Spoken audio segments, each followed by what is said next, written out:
Hoy estamos terminando nuestra serie sobre el pacto para aquellos que han estado juiciosos y que vienen hoy, pues hoy van a recibir un premio por no haberse ido a San Pedreal. Entonces, hoy vamos a tratar el pacto más importante, la culminación de la serie. Ustedes van a ser bendecidos por esta exposición, porque creo para mí es la más importante. Durante estos domingos hemos estado hablando y afirmando una tesis con respecto a nuestras relaciones, que nuestras relaciones muchas veces no funcionan como debieran ser, porque no seguimos los principios que Dios tiene establecido para esas relaciones. Manejamos nuestro mundo de relaciones como pensamos, como se maneja afuera, como a nuestra conveniencia, a nuestro egoísmo, y por eso es que vivimos una epidemia de relaciones disfuncionales en el día de hoy. Y vimos cuál es el plan de Dios para cada una de esas relaciones, que tiene el Señor una palabra que es en común en la forma que Él quiere que nosotros manejemos nuestras relaciones, es la palabra pacto. El Señor quiere que establezcamos en todas nuestras relaciones pactos, diferentes de acuerdo al tipo de relaciones. Hablamos del pacto entre amigos, en la familia, con los hijos, el matrimonio, aún entre personas solteras, y hoy vamos a establecer o hablar sobre el pacto más importante. Dios quiere establecer un pacto con nosotros, y el propósito de la exposición del día de hoy es que cada uno de nosotros, de una forma personal, evalúe su relación con Dios, el estado actual de su relación con Dios. ¿Por qué? Porque es que en el día de hoy, en los últimos años, ese término tener una relación con Dios, pues creo que se ha devaluado mucho, porque la gente tiene cada idea de lo que es una relación con Dios. Pregúntele a cualquier colombiano: ¿usted tiene una relación con Dios? Sí. Pero el problema es que Dios es el que establece cómo establecer una relación con Él. Y la forma como Él ha establecido esa relación que quiere tener con nosotros es a través de un pacto. Hoy vamos a tratar de aclarar, para que cada uno evalúe, no para hacernos sentir mal, sino para que, por lo menos podemos tener tres posiciones. Es decir, yo realmente, pues, pensaba que tenía una relación con el Señor, pero pacto con Dios no tengo. Y entonces lo establezcan hoy en oración. O también puede estar en la posición de que yo tuve un pacto con Dios, pero lo he descuidado, yo ya realmente me he apartado, tengo otros señores, entonces realmente estoy alejado de mi relación con Dios, y hoy sea la oportunidad de restaurar esa relación. O también puedes estar en la posición de, bueno, me parece interesante el tema, pero por ahora no. Y está bien, que quede claro que es no y que es tener una relación con el Señor. Es el propósito del día de hoy. Y por eso traté de revisar todo lo que se dice del tema del pacto con Dios desde el Antiguo y el Nuevo Testamento. Y encontré que hay 5 elementos que son comunes. Siempre que Dios establece un pacto, 5 elementos en toda la Biblia que son comunes y que nos va a servir a evaluar cómo estamos en nuestra relación con Dios, si está bien, si está todo en orden. El primer elemento que está en sus bosquejos para que puedan llenar es: un pacto con Dios siempre implica un derramamiento de sangre, implica sacrificio. Dios inicia, y de hecho aún en el Nuevo Testamento, que Dios toma la iniciativa, envía a su Hijo Jesucristo a establecer un nuevo pacto. Por eso Él murió en la cruz por nuestros pecados, pero hubo un sacrificio allí en la cruz. Siempre que se establece un pacto con Dios, hay un derramamiento de sangre. Aún dentro de la cultura judía, sobre todo en antaño, esto era muy claro. Por ejemplo, en las ceremonias matrimoniales, donde es un tipo de pacto que se establece con Dios. Antiguamente, en las ceremonias de los judíos ortodoxos, antes de que los novios entraran al lugar de celebración, que generalmente los invitados se hacen en un círculo. Quien oficiaba la ceremonia hacía un sacrificio de un animal y lo partía en varios pedazos y lo colocaban en el piso, varios pedazos ahí en un círculo, en el centro, colocaban. Y entraban los novios, cogidos de gancho, y la pareja entonces daba vueltas por todos los pedazos, no muy estético, pues como la cosa, pero era muy claro para dos cosas: que ese pacto lo estaban estableciendo con Dios y que Dios iba a demandar el cumplimiento de ese pacto matrimonial. Menos mal, ya esa costumbre prácticamente en el día de hoy no se tiene en cuenta, pero siempre que hay un pacto con Dios hay derramamiento de sangre. Uno de los primeros pactos, no el primero, pero uno de los primeros fue, por ejemplo, con Abraham. ¿Se acuerdan de ese personaje del Antiguo Testamento? Que fue el padre del pueblo de Dios. Definitivamente Abraham, con todos sus errores, era un hombre de fe. ¿Por qué? Se encuentra con Dios. Dios le dice: tú vas a ser el padre de una gran nación. Recuerden que no tenía hijos. Entonces el Señor dice: y ahora, para sellar ese pacto, tú y todos los hombres de tu casa, que eso era toda la familia, primos, tíos, mejor dicho, toda la gente que trabajaba en la hacienda donde él tenía, se van a circuncidar. Siempre que hay pacto con Dios, siempre hay sangre por medio. El tipo tenía que tener mucha fe, porque llegó al sitio donde vivían, reunió a todos los hombres y les dijo: caballeros, el Señor me acaba de hablar y me acaba de decir que tiene un pacto con nosotros y vamos a ser los padres de una gran nación. Y como el Señor hizo un pacto, hay que hacer un corte. Entonces todos los caballeros dicen: listo, ¿y qué nos tenemos que cortar? Y oiga, se necesitaba fe, ponerlos a todos en fila y decir: listo, vamos a tener que hacer una circuncisión. ¿Qué lo hicieron? Porque en todo pacto hay sangre por medio. Pero el Señor estableció en el Nuevo Testamento un gran cambio. Porque por eso vino Jesús y Él murió en una cruz por nuestros pecados. Hubo derramamiento de la sangre del Cordero de Dios. Pero a partir de ese momento cambió todo. Porque dice la palabra que ya no es necesario ningún otro sacrificio. Por eso aquí no vamos a sacar ningún día un chivo partido por la mitad ni nada de eso, porque la obra de Cristo fue suficiente y el Señor dice: ya no necesitan hacer ninguno de esos sacrificios y cosas. Pero sí nos dice en el Nuevo Testamento, entonces, ¿cómo ocurre ese cambio? ¿Qué hay que hacer para cumplir esa parte del pacto, del derramamiento de sangre? La sangre del Señor Jesús fue suficiente una vez y por siempre. Pero para el creyente queda lo siguiente. Está en Colosenses, el apóstol Pablo escribe Colosenses 2:11 y dice: además, hablando de Cristo, en Él fueron circuncidados, no por mano humana, sino con la circuncisión que consiste, y ahí es donde va para nosotros, que consiste en despojarse del cuerpo pecaminoso. Esta circuncisión la efectuó Cristo. Ya no más. ¿Pero qué consiste? Es decir, si tú vas a tener un pacto con Dios. Recuerden que mucho se habla de relación con Dios, pero eso ahí la hemos diluido. El Señor quiere establecer un pacto. Y pacto implica allí despojarse del pecado, es decir, en algún momento de tu vida, si haces un pacto con Dios, decir: Señor, reconozco que soy pecador.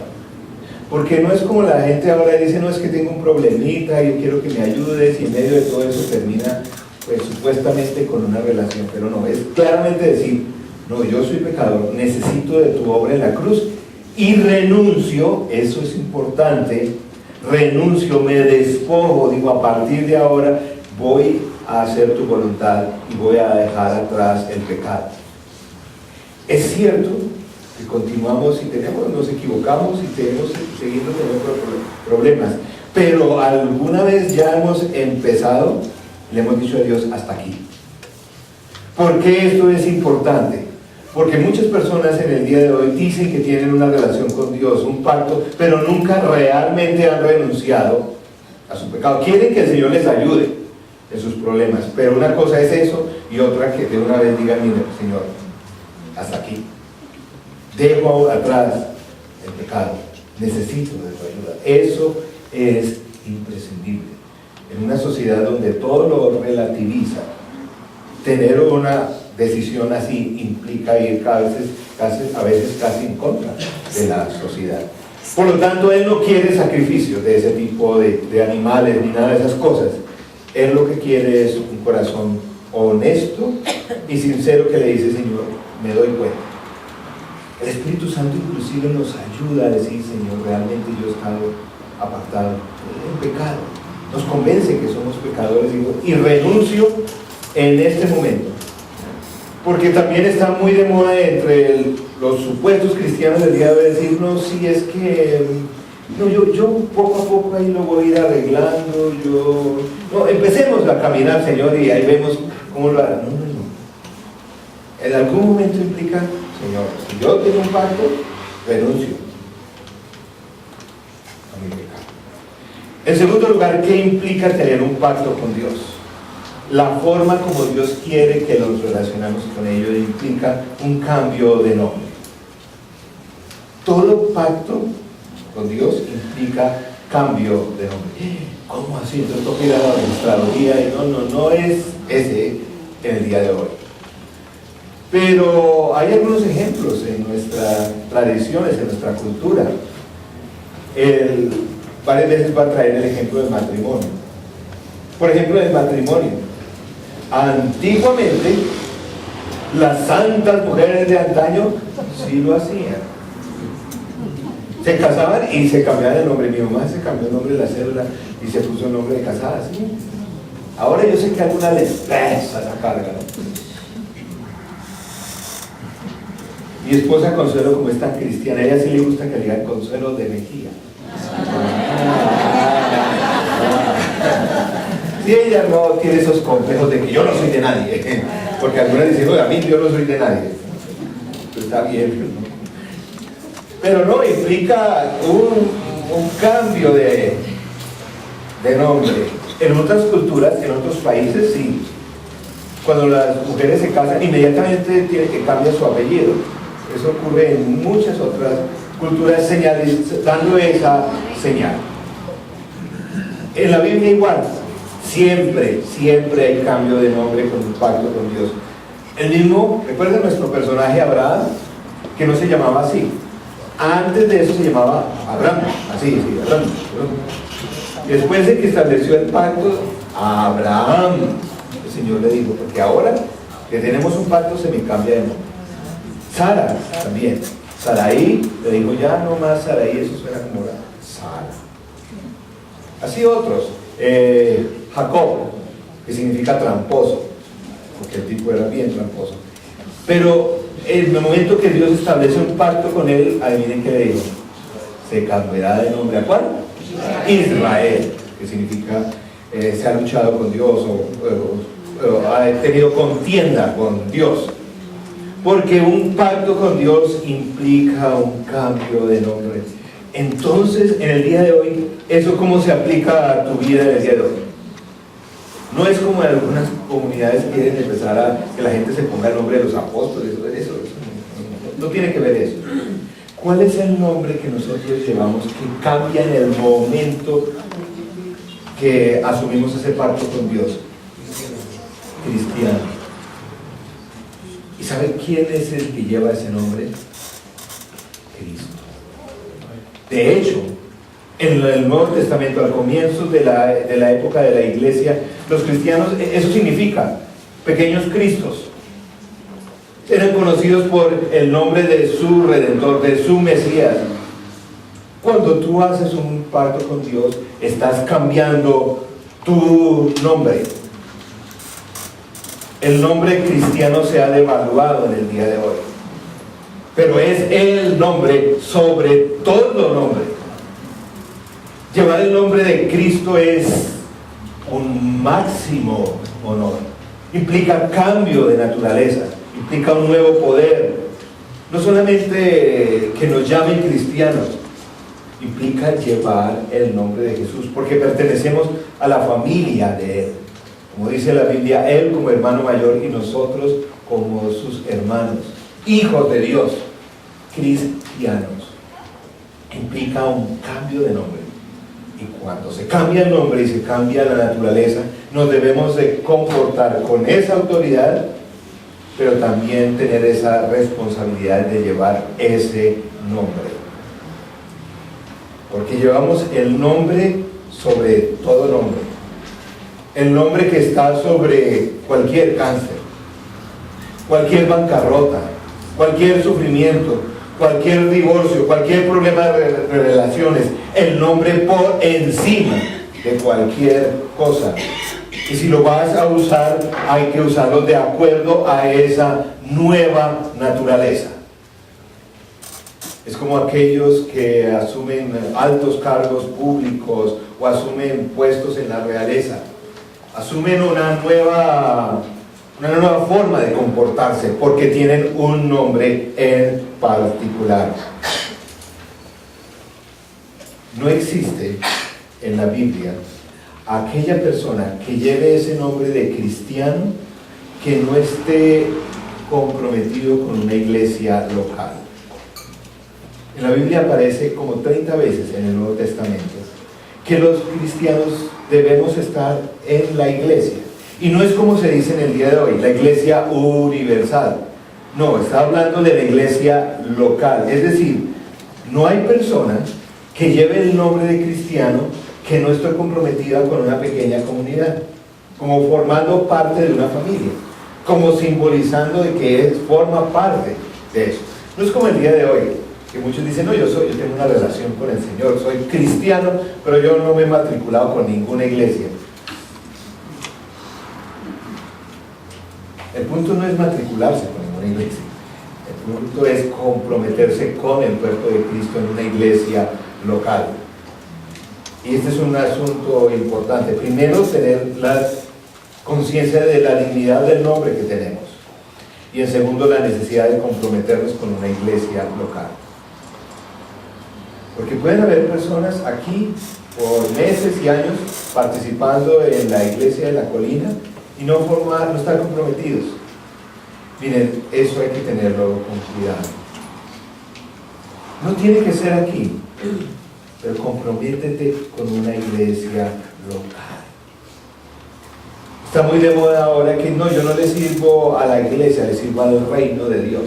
Este es un concepto erróneo de lo que es el reino de Dios. El reino de Dios se sirve particularmente de una iglesia. Porque hay muchos ministerios, cosas que dicen, no, yo de todas formas le sirvo es al reino. No, Señor, a la iglesia y de ahí puedes pertenecer al reino de Dios. Esto es importante. Mira, revisa, cada iglesia tiene una personalidad, un cierto énfasis, ninguna iglesia es perfecta, pero comprométete con una.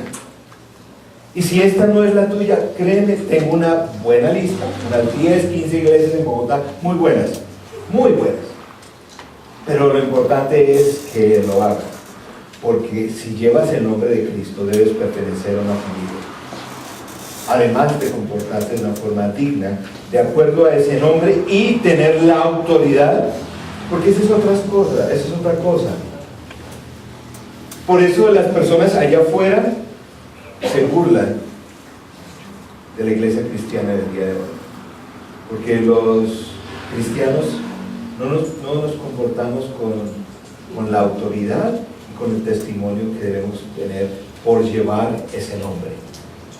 Tener un pacto con Dios implica derramamiento de sangre, renuncia implica eso. En segundo lugar, implica un cambio de nombre. ¿Te das cuenta que si tienes un pacto con Dios, tienes el nombre, compartes el nombre sobre todo nombre? En tercer lugar, es necesario una señal externa de ese pacto. Tanto en el Antiguo como en el Nuevo Testamento habían señales externas de algo que ocurría espiritualmente, internamente. Siempre que Dios establece un pacto con el hombre, hay una señal externa de algo interno. Uno de los más bellos, al comienzo de la historia de la humanidad, es el pacto que Dios hizo con Noé. ¿Se acuerdan de este personaje? Después del diluvio, Dios hizo un pacto con Noé de no volver a destruir la humanidad. ¿Cuál fue la señal externa de ese pacto? El arco iris. ¿No es bello eso?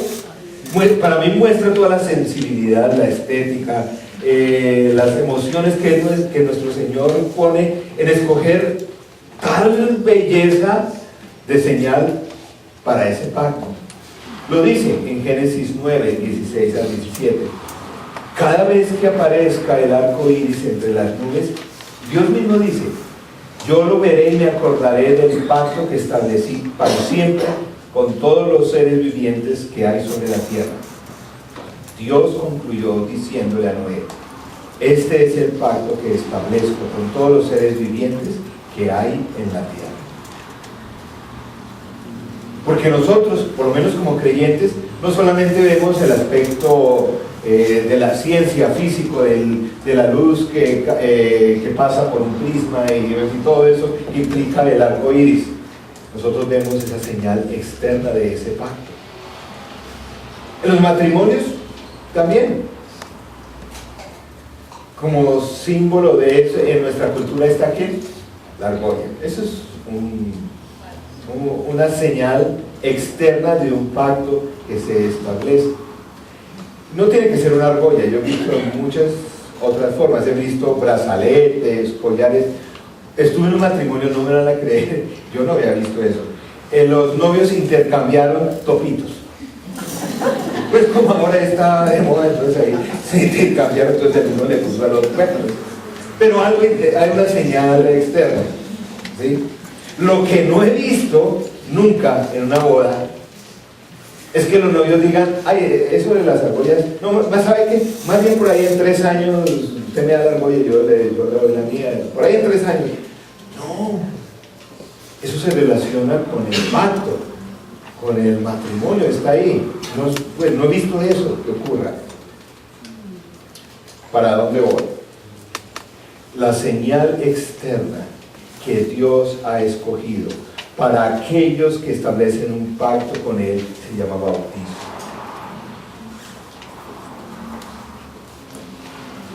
Que no es cualquier ritual. Me parece que la iglesia está entrando en muchos problemas en el día de hoy cuando está considerando el bautizo como algo ahí, como lo explicaban hace una semana, algo ahí como accesorio. Y no es así. Creo que tienes que revisar tu pacto con Dios. Si estás en la situación de decir: sí, yo tengo un pacto contigo, tengo una relación contigo, y lleva 1 año, 2 años, 3 años, 4, 5, 6, 7 años y no te has bautizado. La pregunta obvia que cualquier persona con algo de lógica diría es: ¿será que sí tienes un pacto con Dios? ¿Que el bautizo te va a salvar? No, eso no es eso. No estamos hablando de eso. Pero no se puede sacar a un lado ese acto externo de la realidad espiritual. No lo podemos separar como en el día de hoy lo pretendemos hacer como iglesia. Eso no. O tenemos un pacto con Dios o no lo tenemos. Porque es que en el día de hoy yo le pregunto a las personas: ¿y por qué no te has bautizado? Entonces unos están como castigando a Dios. No, yo tengo cosas, pero todavía no me ha convencido. Es que eso no se trata de si te ha convencido o no. ¿Tienes o no un pacto con Dios? Si Él no te ha convencido, entonces no lo sientes, ¿cierto? Otros dicen: no, es que aún no estoy listo. ¿Listo para qué? Si la salvación no es por obras. Nunca vas a estar listo para merecer la salvación. Es un regalo de Dios. Pero como iglesia hemos sacado a un lado nuestro pacto y a otro lado la señal externa. Es un momento especial. Piensen ustedes que es como en la boda. donde los novios se entregan el uno al otro como un acto de amor. Si existe el amor de Dios en tu corazón, no va a ser difícil tomar el paso del bautizo. Ay, qué pena, ¿qué dirán? Es como uno le diría al novio a la novia, ¿se aman sí o no? Pero no, que qué pena, que si no sé qué, que... No, realmente existe una relación de amor entre el Señor y tú. Entonces se expresa en el bautizo. Y así debemos ayudar y enseñar a aquellos que están entrando o llegando al Señor y estableciendo un pacto con Dios. Y es una tremenda celebración los bautizos.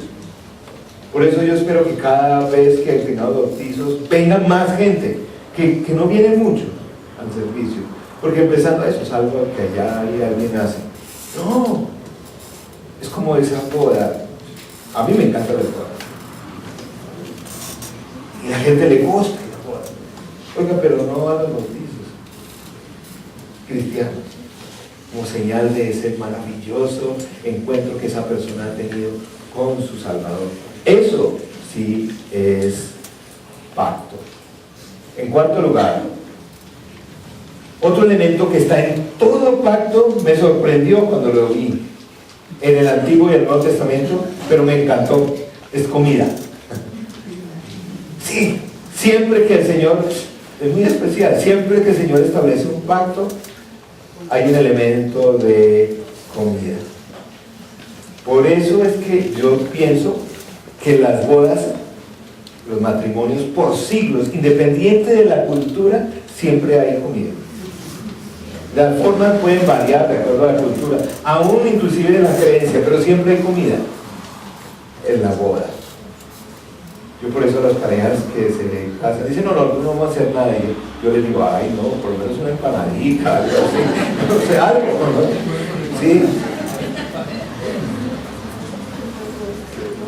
De ahí la tradición de la torta de novia, viene un poco de ahí, de que es un momento donde se comparte, porque hay un pacto, se comparte con comida. Cuando el Señor venga por segunda vez, hay un evento que se llama las bodas del Cordero, y adivinen qué es lo primero que vamos a hacer ahí. Un tremendo banquete. Porque los pactos se celebran con comida. Yo sé que algunos van a decir, sí, ese es mi don espiritual, porque es que hay algunos que no, se están abusando del don espiritual. Pero miren cómo lo dice el Señor en el nuevo pacto, que también lo establece con comida. Y ese es el origen y el sentido de una celebración que tenemos aquí como iglesia cada mes. Podía ser cada 8 días, cada 15, hemos simplemente dicho cada mes. En Lucas 22, 19 al 20, el Señor, antes de establecer el pacto, el nuevo pacto, lo estableció con una comida. Dice así, Lucas 22, 19, también tomó el pan y después de dar gracias, lo partió, se los dio a ellos y dijo, este pan es mi cuerpo, entregado a ustedes, hagan esto en memoria de mí. De la misma manera tomó la copa después de la cena y dijo, esta copa es el nuevo pacto en mi sangre, que es derramada por ustedes. A esta celebración, el pueblo de Dios le ha llamado comunión, Santa Cena, Eucaristía, Cena del Señor. Por eso, cuando celebremos la cena, que va a ser por ejemplo en 8 días, es un momento espiritual tremendo, poderosísimo, no es cualquiera. A veces, créanme que a veces me molesta un poco la informalidad como algunos la toman.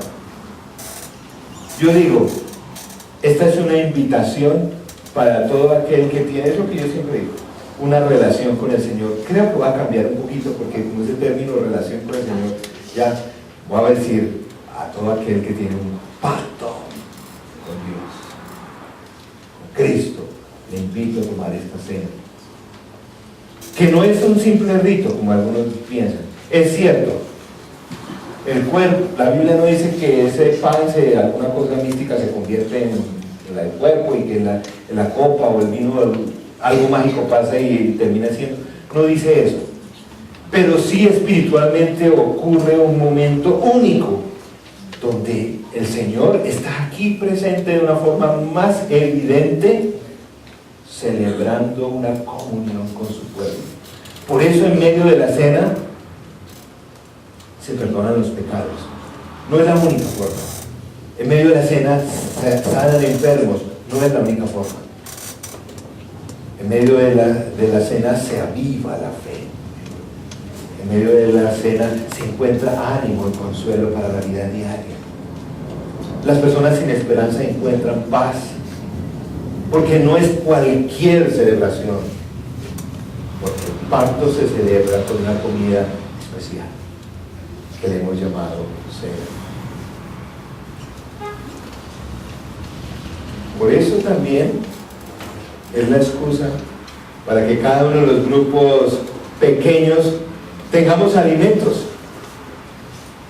Sí, yo sé que las damas tienen, cuando se reúnen, los caballeros sí, uno daría unas empanaditas, tenemos arepas, ¿saben cómo clausuramos? Con tabla de quesos.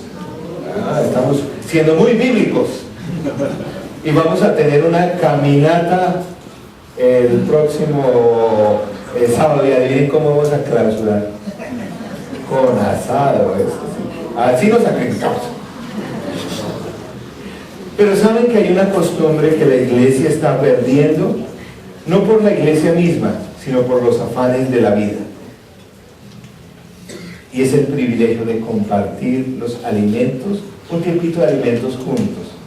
Si no es así, piensa a cuántos de la iglesia has invitado a casa a comer, a almorzar. Yo sé lo que mismo las señoras dicen: ay, pastor, pero es que no, yo vivo muy humildemente, nosotros no tenemos nada. No se trata de, puede ser un jamón y un queso, o no sé, un cafecito. Pero ¿cuánto el cuerpo del Señor se reúne para celebrar y para conocerse? Y vamos a estimular una actividad que ustedes van a saber en unas semanas, para que eso ocurra. Siempre que hay pacto hay una comida. Es el sentido de la cena del Señor. No es cualquier rito, es un momento especial donde el Señor aparta con esta iglesia y con cualquiera que se reúne en su nombre para tener un momento de intimidad. Y cada momento de intimidad es muy, muy especial y bendecido por Dios. En quinto lugar, en todo pacto, este es muy delicado, hay un intercambio completo. Un intercambio de todo, o un intercambio pleno. Esas tres palabras pueden ser. En el momento que el esposo y la esposa se casan, pero los novios también se casan, ahí, ¿recuerdan que inclusive se dice con palabras que todo lo tuyo es mío? ¿Todo ese cuento? Pues es real. Y siempre en un intercambio, siempre hay uno que gana más. ¿Sí o no? Siempre. Eso, no, para hacer pacto no tiene que decir que tiene que ser 50-50. Siempre hay uno que gana más. Pero se intercambia todo. Si no, no hay pacto. Si no es una entrega plena, no es pacto. Y eso es lo que pasa, desafortunadamente, a veces desde el punto de vista espiritual, que no hay ese intercambio, no hay esa plenitud. Intercambiamos, pero parcialmente. Entonces no hay pacto. Me explico.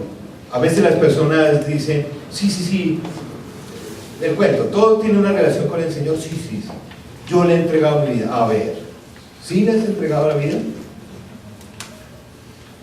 Primero, no están conscientes del tremendo negociazo que es eso. Porque si entregamos nuestra vida al Señor, por ejemplo, nosotros entregamos nuestro pecado y recibimos justificación y perdón de pecados. Entregamos nuestras enfermedades y Él nos da sanidad en todo sentido. Entregamos nuestras luchas y Él nos da victoria. Entregamos nuestras pobrezas y Él nos trae y nos da bendición. ¿Quién resulta más beneficiado en ese pacto con Dios? Pero a veces parece que no vivimos esa realidad. Un pacto implica un intercambio completo, en que le digo, Señor, aquí está todo, y Él me da, dice la palabra, todo lo de Él. Mateo 10:32 lo dice de esta forma: el que encuentre su vida la perderá, y el que la pierda por mi causa la encontrará. ¿Saben qué es una de las cosas más difíciles desde el punto de vista práctico para entregar como creyentes? ¿Qué es el área como más difícil de entregar? A ver. Eso, sí.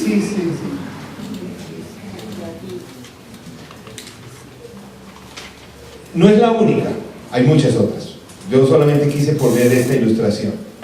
Y algunos van a decir, ya el pastor va a empezar a hablar de plata. No es así. Porque quienes han estado en esta iglesia saben que aquí muy delicados somos con esto. No presionamos a nadie, a tal punto que creo que a veces nos mandamos para el otro lado donde casi no hablamos.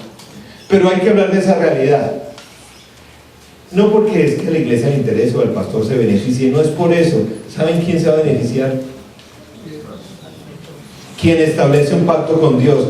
No es mejor negocio decirle, Señor, todo lo que tengo es tuyo, es más, como muestra de eso te doy el diezmo. ¿Y sabe qué da Él? Porque lo dice la palabra, ¿qué da Él? Dice, abriré las puertas de los cielos para que toda bendición sobreabunde sobre ti.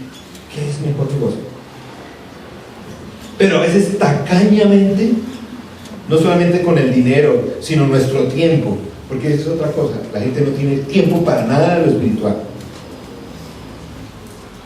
Y hablando de los negocios o de la parte económica, a mí me parece que es una contradicción. Como mucha gente, qué pena, pero lo he visto así, pone y se queja porque va a pagar X suma por un retiro. Y cuando uno los ve, salen de aquí, se van a cine a comer pollo, a gastar, y ahí sí no se quejan ni no les duele tanto. O el tiempo, no, pastor, yo estoy muy ocupado. Pero para ver la novela sí, entonces no sé.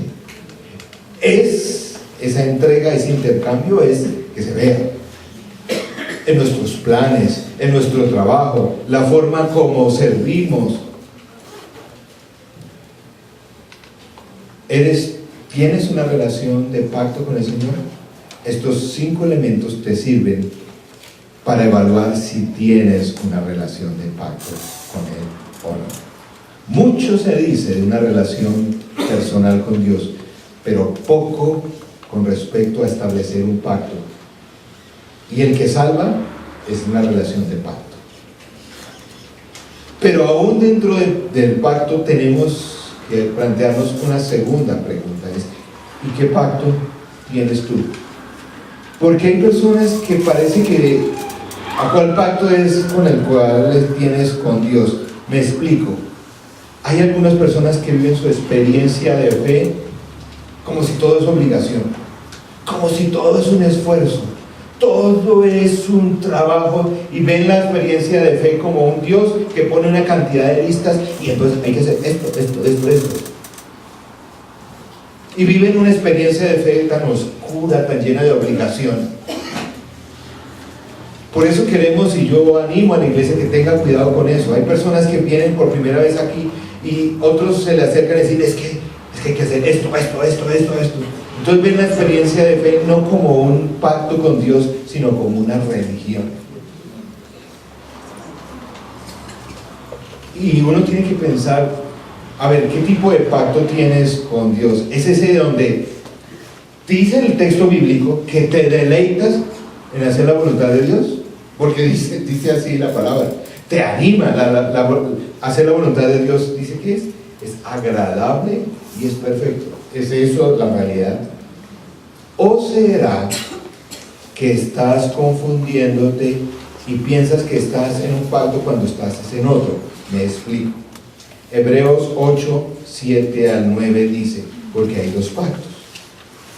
Efectivamente, si el primer pacto hubiera sido perfecto, no había lugar para un segundo pacto. Pero Dios, reprochándole sus defectos, dijo, vienen días, dice el Señor, en que haré un nuevo pacto, estos son esos días, con la casa de Israel y con la casa de Judá. No será un pacto como el que hice con sus antepasados el día en que los tomé de la mano y los saqué de Egipto, ya que ellos no permanecieron fieles a mi pacto y yo los abandonaré, dice el Señor. Creo que hay personas que son expertas en religión, pero no en una relación de pacto con Dios, porque todavía están enredadas en un pacto anterior y no en el nuevo pacto. Vamos a ver esas tres características de los dos pactos.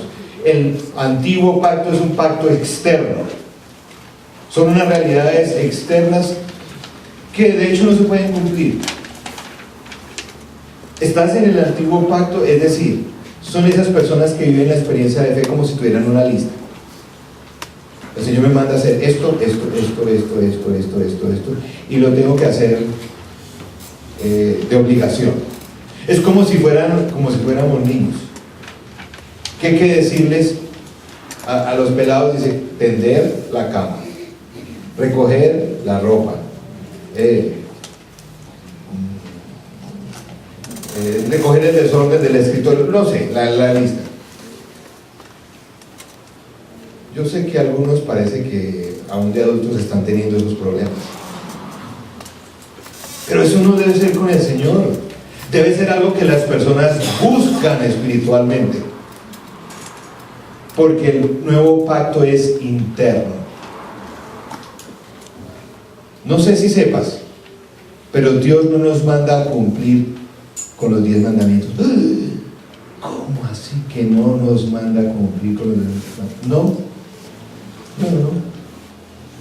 Por eso aquí antes de bautizarse nosotros no ponemos a la gente, dígame cuáles son los 10 mandamientos, dígame cuál es el tercero, dígame cuál es el segundo, porque es bueno saberlo, pero Dios hace algo mucho mejor. Hebreos 8:10. Este es el pacto que después de aquel tiempo haré con la casa de Israel, dice el Señor. Miren lo que dice: pondré mis leyes en su mente y las escribiré en su corazón. Yo seré su Dios y ellos serán mi pueblo. Quiero hacer énfasis en la parte: pondré mis leyes en su mente y las escribiré en su corazón. La fe cristiana no es esa carga de todo eso que hay que hacer. Por eso hay que preguntarse cómo es tu relación con Dios. Porque yo veo a veces personas jóvenes o adultos, por ejemplo, este es el caso, que la esposa le dice al esposo: yo, mijo, hay que ir a la iglesia. Y eso es una vaciada para que no, que cada día tiene que ir a la iglesia. A ver, ¿en qué pacto estará ese tipo? Si le tienen que decir, o al muchacho, o a usted joven, no, pero es que hay que orar, en fin, porque si dice que si estás en un nuevo pacto con Dios, Él va a escribir en tu corazón, vas a buscarlo, no vas a tener que tener a alguien que esté a tu lado, haga, sino es algo que viene de ti. Porque hay personas que, sí, pastor, yo estoy bien porque de los 10 mandamientos como 8 los cumplo. Estás en el pacto externo, pero no en el interno.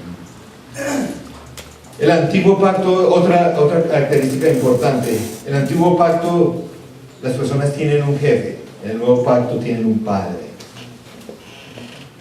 ¿Eres tú el tipo de creyente que ve a Dios como un jefe mandón sentado en un trono con un látigo que te dice haga o no haga? Esa es tu imagen de Dios, porque es que de acuerdo a esa imagen que tenemos, pues así es nuestra relación. Ese no es el Dios del nuevo pacto, porque el nuevo pacto tiene un Padre. Hebreos 8:10 dice: este es el pacto que después de aquel tiempo haré con la casa de Israel, dice el Señor. Pondré mis leyes en su mente y las escribiré en su corazón. Yo seré su Dios y ellos serán mi pueblo, mi familia, mi gente, es lo que significa. ¿Sabe qué está diciendo Dios en este momento? Allá en la colina hay un grupo de personas, esos son mi gente, mi familia.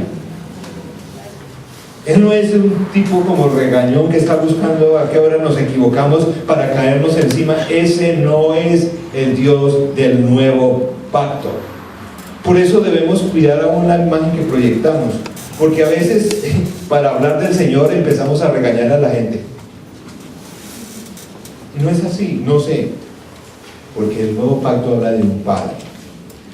¿Saben? Yo no sé si Dios tiene nevera allá en el cielo, pero si la tiene, tu foto y mi foto estarán ahí. Y muchas fotos. Y dirá, esta es mi gente. Porque Él establece una relación de Padre. Yo seré su Dios y ellos serán mi pueblo. En tercer lugar, el antiguo pacto tiene como señal la culpa. El nuevo pacto tiene como señal la limpieza. Porque hay personas que viven de culpa en culpa. Una señora me decía, ay pastor, mi Diosito debe estar bravo conmigo porque hace rato no voy a la iglesia. Mala teología. Hay que venir a la iglesia, pero no es así. Dios no es un Dios que yo hago las cosas porque Él se pone bravo, porque ahí me va a castigar. Dios no es así. Hay un aspecto teológico que les quisiera compartir para que corremos de un lado ese de que Dios vive enojado porque nosotros. El Señor Jesucristo en la cruz fue sacrificio suficiente y sobre Él cayó toda la ira de Dios para condenación en Jesús, y Él la llevó. No es que le quedaba, entonces que quedó ira y entonces todavía ira de condenación para nosotros. Si estamos en ese pacto con Cristo, Él ya llevó toda la ira de condenación, porque vivimos en un Dios no de culpa. Sí fallamos y debemos reconocer que en nuestros pecados, pero debemos ir a Él para que Él nos limpie. Y somos un grupo de creyentes que nos reunimos no por culpa, sino porque hemos sido limpiados o necesitamos esa limpieza espiritual. Porque Hebreos 8 dice, lo afirma, que es el capítulo que habla del pacto. Yo les perdonaré sus iniquidades y nunca más me acordaré de sus pecados. Qué bueno eso, ¿cierto? Dos preguntas importantes. ¿Tienes un pacto con Dios?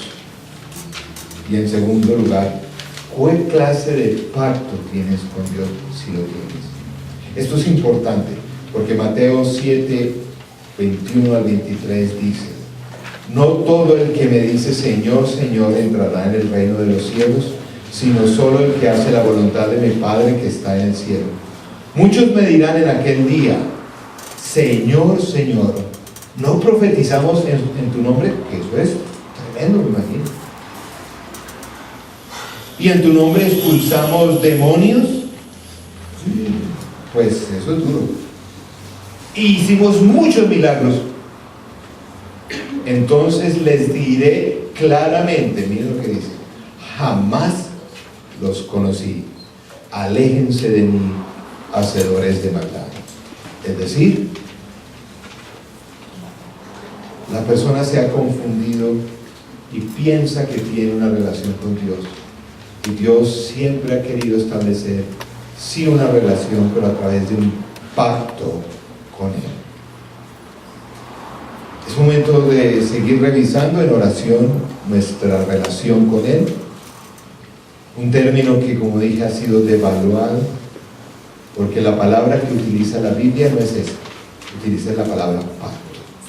Y siempre que hay un pacto, ya vimos las condiciones de ese pacto. Y ya vimos la clase de pacto a la cual nuestro Dios nos invita.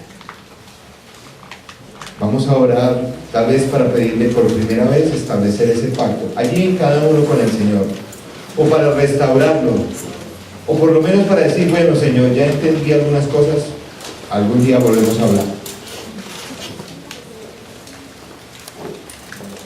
Oremos. Señor nuestro, gracias porque en tu inmensa misericordia has querido establecer un pacto con nosotros. Señor, gracias por hacer la obra, para hacerlo posible. En esta tarde ya, tal vez algunas de las personas aquí pueden reconocer que han estado buscando de Dios, que han hecho alguna relación, pero aún no tienen un pacto. Es el momento de decir, Señor Jesús, aquí estoy. Y por fe quiero orar. Y por fe quiero reconocer que te necesito, que soy pecador. Reconozco que tu obra en la cruz es perfecta y la necesito para el perdón de mis pecados. Te los entrego. Y también manifiesto que quiero renunciar a esa vida de pecado. Ayúdame a hacerlo. No sé cómo, pero guíame, acompaña, ayúdame a hacerlo. Señor, quiero recibir esa nueva naturaleza, ese nuevo nombre, recibirte a ti en mi vida. Te pido que entres a mi vida y me des un nuevo nombre, Hijo de Dios. Entra a mi vida. Gracias por darme esa naturaleza.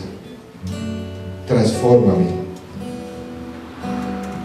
Permíteme hacer tu voluntad con agrado. Muéstrame cuál es tu voluntad.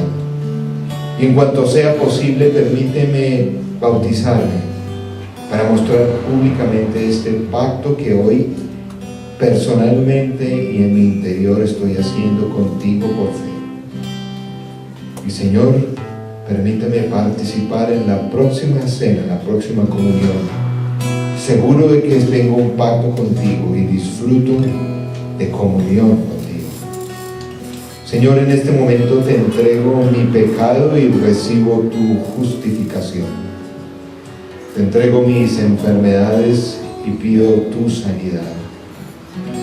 Te entrego mis luchas y pido la victoria.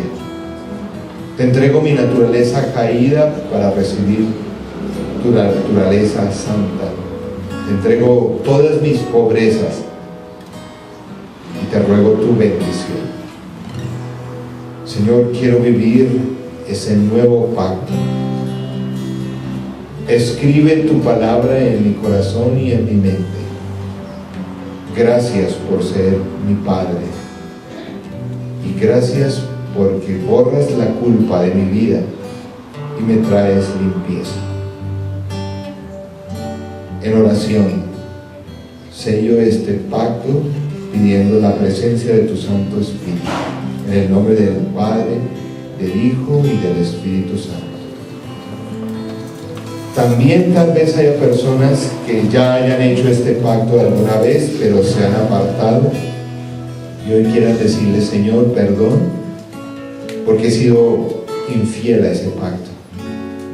Porque como el pueblo de Israel hay otros que han ocupado el primer lugar. Otros dioses, mi trabajo, la familia, mi tiempo, mis pecados, no sé. Perdóname. Quiero restaurar mi relación de pacto contigo. Nuevamente límpiame. Y te pido que no viva con la incertidumbre del legalismo, sino con la libertad que trae tu Santo Espíritu al hacer tu voluntad. Señor, permíteme siempre en tu senda y guíame con tu luz. En el nombre del Padre, del Hijo y del Espíritu Santo. Amén.